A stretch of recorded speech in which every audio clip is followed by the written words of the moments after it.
जय हिंद दोस्तों, स्वागत है आपका हमारे यूट्यूब चैनल कंपटीशन अभिलेख पर। अभी हम यहाँ पर आप लोगों को जो अभी लोक सेवा आयोग उत्तर प्रदेश के द्वारा जो विज्ञप्ति जारी की गई है पीसीएस परीक्षा को लेकर, उसके बारे में बताने के लिए यहाँ आए हुए हैं।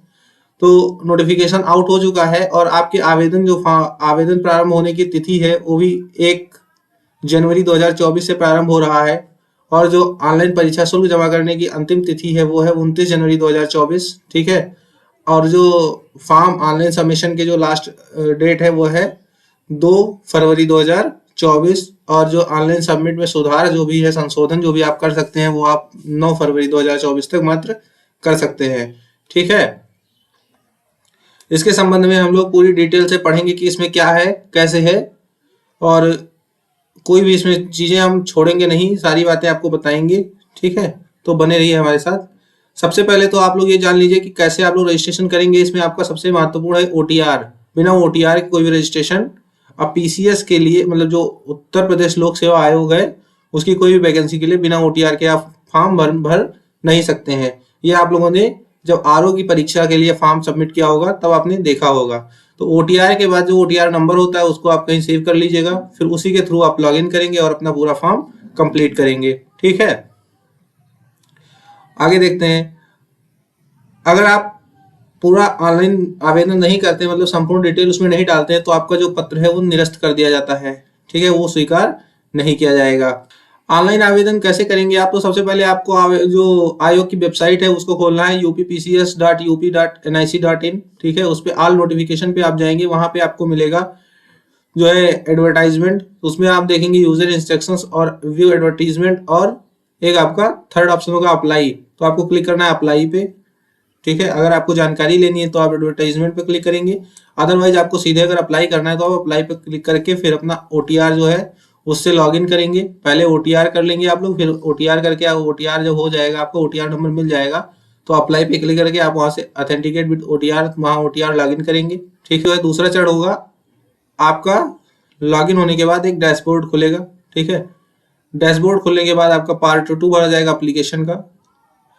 एप्लीकेशन के पार्ट 2 भरने के बाद आपको पार्ट 3 आएगा, जिसमें आपको फीस कंफर्मेशन, मतलब फीस सबमिट करनी होगी और उसका कंफर्मेशन करवाना होगा। प्रोसीड फीस पेमेंट पे जाएंगे, वहां से आप जो है फीस फिल करेंगे। फीस भरने के बाद जो है आपका चौथा स्टेप होगा, अपना जो आपने आवेदन पत्र सबमिट किया है उसके आप पूरी डिटेल एक बार पुनः चेक कर सकते हैं चौथे चरण में। फिर उसके बाद में आप उसको फाइनल सबमिट करके वहां से आप लॉग आउट कर देंगे। ठीक है। आते हैं आवेदन शुल्क क्या है पीसीएस फॉर्म का। जो जनरल है और ईडब्ल्यूएस है, ठीक है, और ओबीसी है, इसके लिए जो ऑनलाइन फीस है वो कितनी है आपकी 125 रुपीज है। और जो अनुसूचित जाति यानी जो SC ST हैं उनके लिए जो है 65 रुपए है। ठीक। और जो दिव्यांगजन है उनके लिए 25 रुपए है। और जो भूतपूर्व सैनिक है उनके लिए भी 65 रुपए का इसमें फॉर्म फीस है। फिर आगे देखते हैं कि इसमें कितने जो है पद हैं। तो पद जो है आपके जो पीसीएस परीक्षा है 2024, इसमें आपके पद जो है टोटल 220 हैं। ठीक है, 220 पद हैं जो कभी भी घटाए या बढ़ाए जा सकते हैं। ये अगर ग्रेड पे की बात करें तो 9,300 से 34,800 ग्रेड पे की जॉब है। ठीक है। केवल नायब तहसीलदार जो होते हैं उनका ग्रेड पे 4200 होता है। ठीक।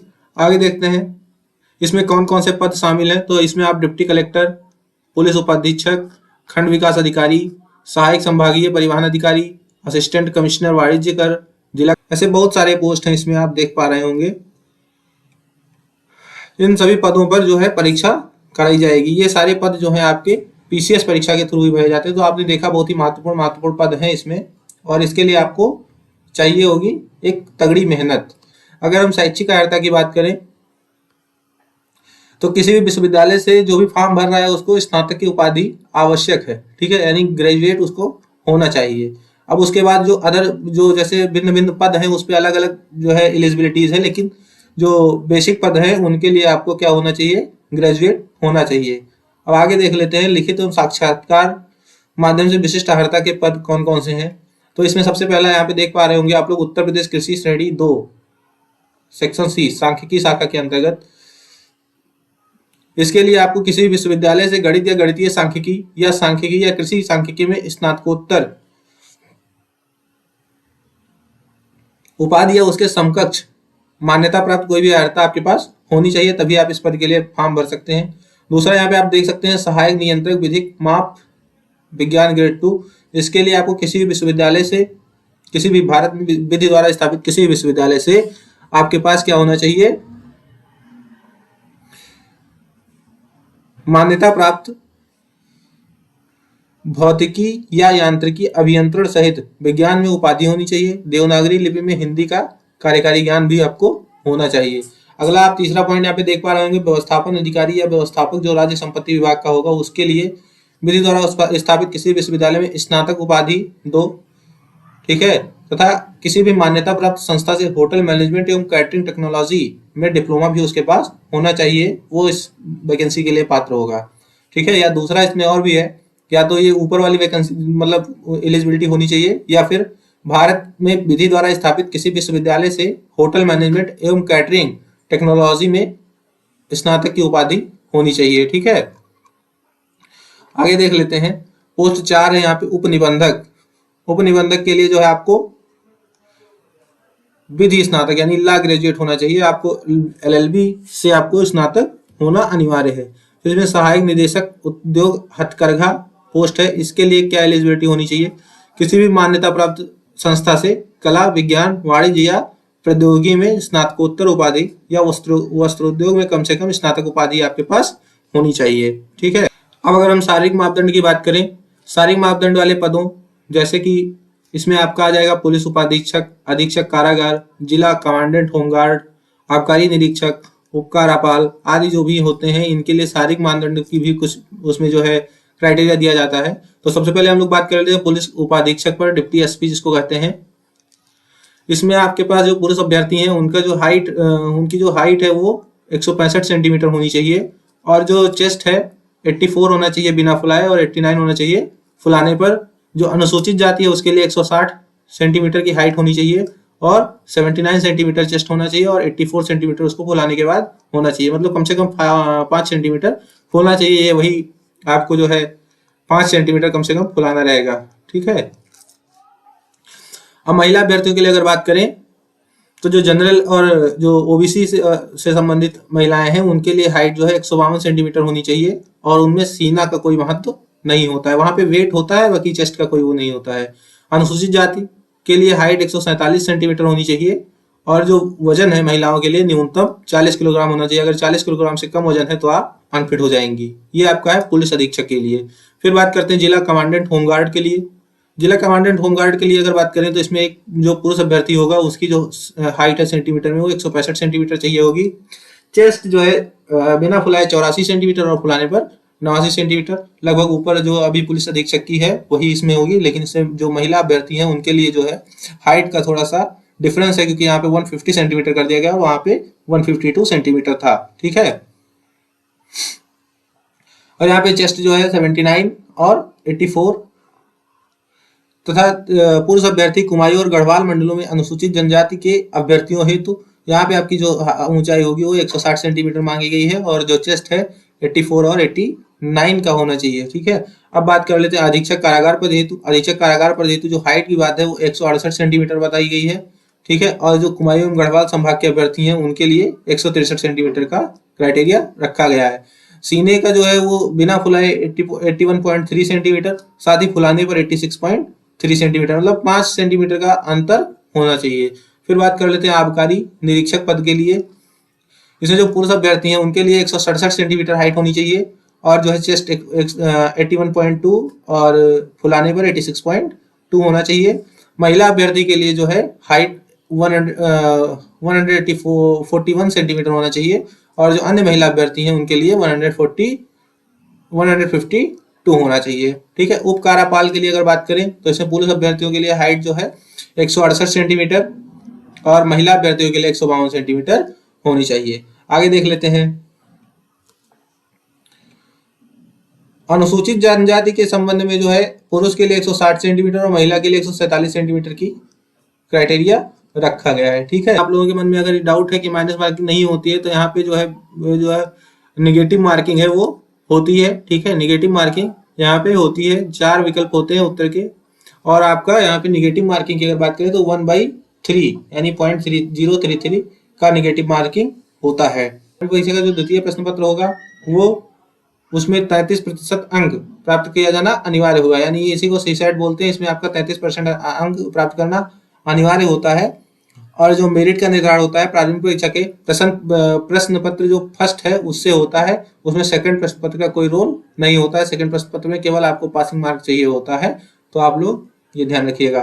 परीक्षा का प्रारूप जो है, पहला जो प्रारंभिक परीक्षा होगी वस्तुनिष्ठ एवं बहुविकल्पी प्रश्न की होगी, दूसरा आपका मुख्य परीक्षा होगी जो आपकी लिखित परीक्षा होगी, और तीसरा आपका मौखिक होगा, यानी 3 चरण में ये परीक्षा आपकी होती है। ठीक है, सिलेबस देख लेते हैं। सामान्य अध्ययन प्रश्न पत्र 1 का ये प्रारंभिक परीक्षा के लिए है। इसमें आप लोगों के लिए सबसे पहले जो है राष्ट्रीय अंतर्राष्ट्रीय महत्व की जो समसामयिक घटनाएं हैं, भारत का इतिहास एवं भारतीय राष्ट्रीय आंदोलन, भारत एवं विश्व का भूगोल, भारत एवं विश्व का भौतिक सामाजिक एवं आर्थिक भूगोल, भारतीय राजनीति शासन संविधान राजनीतिक व्यवस्था, पंचायती राज लोकनीति आधिकारिक मुद्दे इत्यादि जो है। फिर आर्थिक एवं सामाजिक विकास, सतत विकास, गरीबी, अंतर्विष्ट जनसांख्यिकी, सामाजिक क्षेत्र के इनिशिएटिव्स आदि, पर्यावरण पारिस्थितिकी संबंधी सामान्य विषय, जैव विविधता व जलवायु परिवर्तन। फिर उसके बाद में सामान्य विज्ञान, राष्ट्रीय अंतर्राष्ट्रीय महत्व की जो समसामयिक घटनाएं हैं, ठीक है वो। फिर भारत का इतिहास, राष्ट्रीय आंदोलन, इतिहास के अंतर्गत सामाजिक आर्थिक राजनीतिक पक्षों की व्यापक जानकारी, विशेष ध्यान भारतीय राष्ट्रीय आंदोलन पर अभ्यर्थियों की स्वतंत्रता आंदोलन की प्रकृति तथा विशेषता, राष्ट्रवाद का अभ्युदय, स्वतंत्रता प्राप्ति के बारे में सामान्य जानकारी की अपेक्षा की गई है।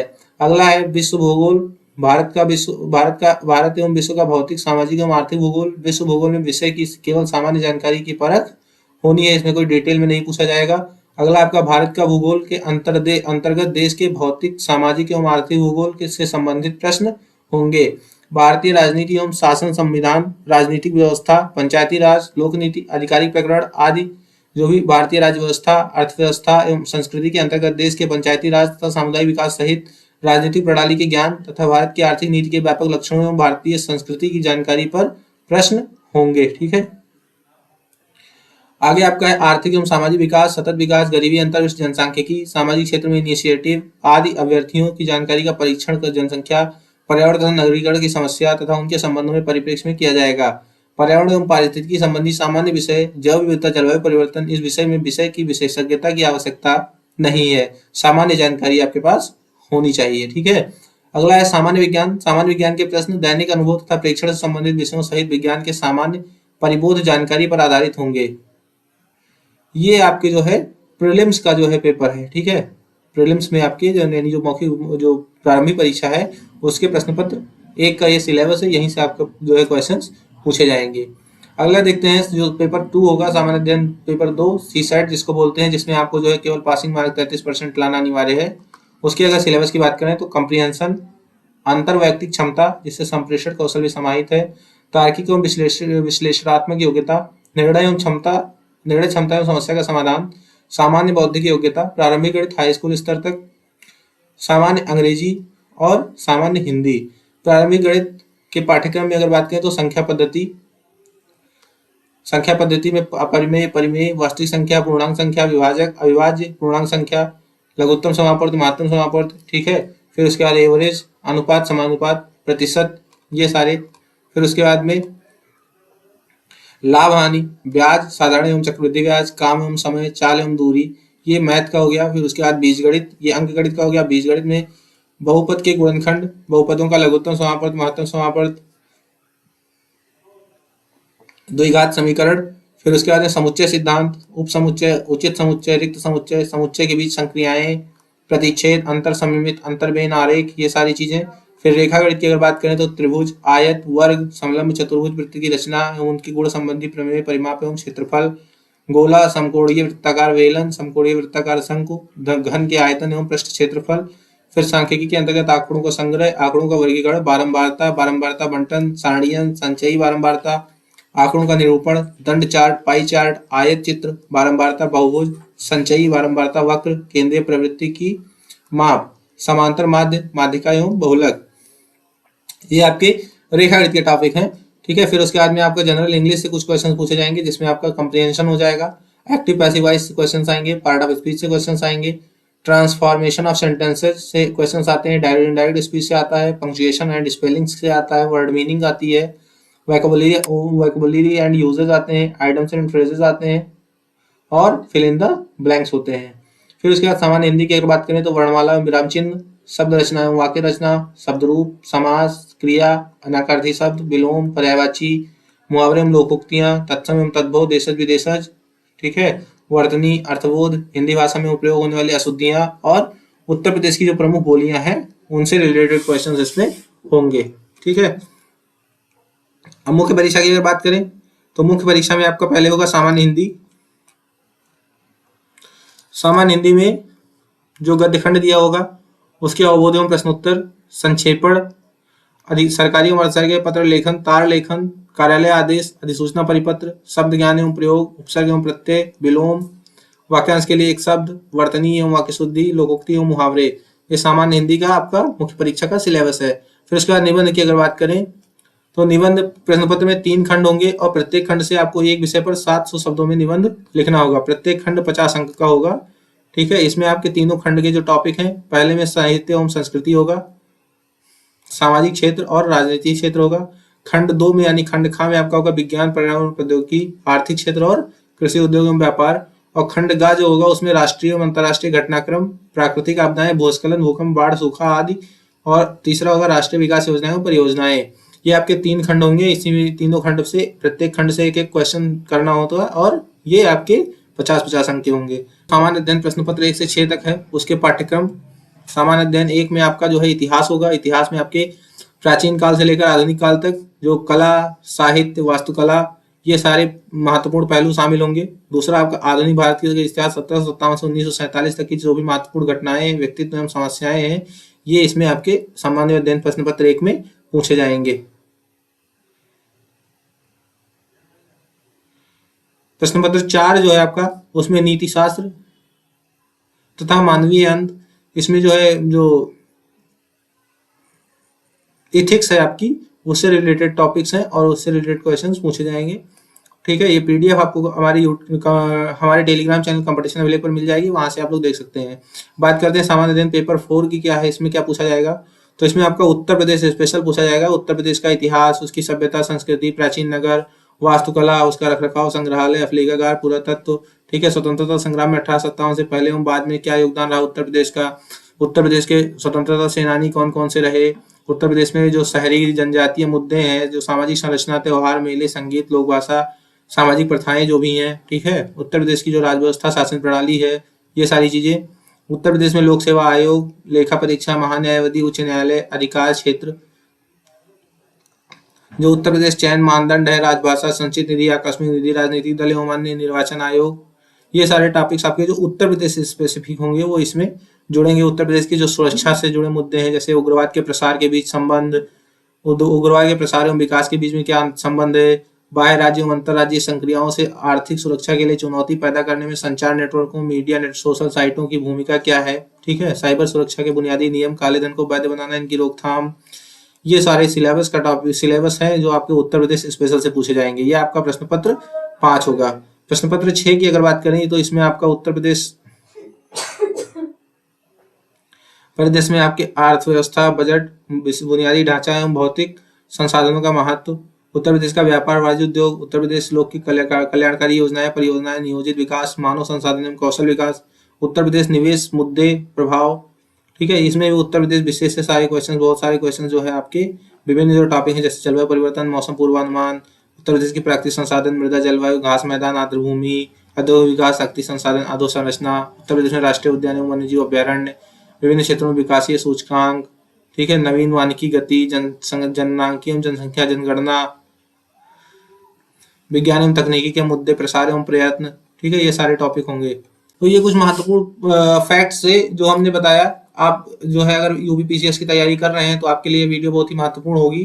ठीक है, और इसको आप पूरा देख लीजिए और अगर आपको अच्छी लगे तो आप इसको शेयर भी कर दीजिएगा हमारे चैनल को, और लाइक करिए, कमेंट करिए। ठीक है, तो अब हम अगले वीडियोस में इसके जो है कुछ कंटेंट जो इंपॉर्टेंट होंगे, हमको लगेंगे, वो लेकर के आएंगे। तो हमारे चैनल को सब्सक्राइब करना मत भूलिएगा। मिलते हैं अगले वीडियो में, तब तक के लिए जय हिंद दोस्तों।